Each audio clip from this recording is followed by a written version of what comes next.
বিসমিল্লাহির রহমানির রহিম। আসসালামু আলাইকুম। সূরা বাকারা 30 রুকু। আর তোমরা যখন স্ত্রীদের তালাক দাও এবং তারা তাদের ইদ্যত নির্দিষ্ট সময়ে পূর্ণ করে, তখন তাদের আপন খুশিমতো অন্য স্বামী গ্রহণ করিতে বাধা দিও না।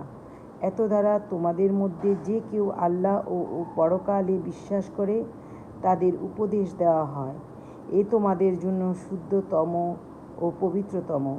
বস্তুত আল্লাহ জানেন, তোমরা জানো না। এবং জননীগণ তাদের সন্তানদের পূর্ণ 2 বছর দুধ পান করাবে। যদি কেউ দুধ পান করার সময় পূর্ণ করতে চায়, জনকের কর্তব্য যথাবিধি তাদের ভরণ পোষণ করান।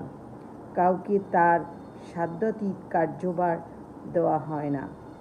কোনো জননীকে তার সন্তানের জন্য এবং কোনো পিতাকে তার সন্তানের জন্য ক্ষতিগ্রস্ত করা হবে না, এবং উত্তরাধিকারীগণেরও অনুরূপ বিধান।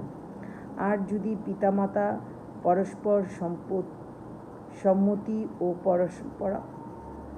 পরামর্শক্রমে 2 বছরের মধ্যেই শিশুর দুধ পান ছাড়াতে চায়, তবে তাদের কোনো দোষ হবে না।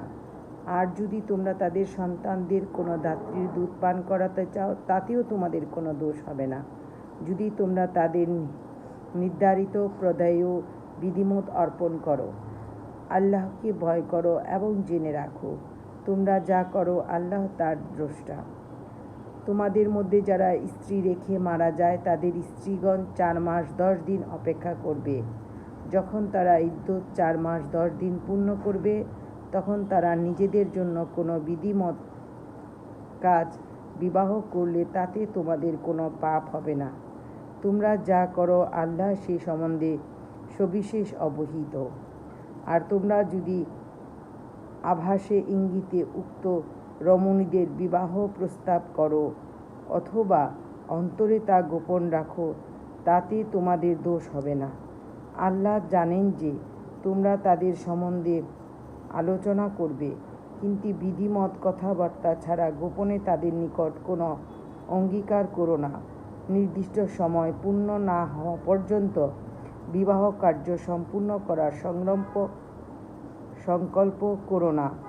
এবং জেনে রাখো, আল্লাহ তোমাদের মনোভাব জানেন।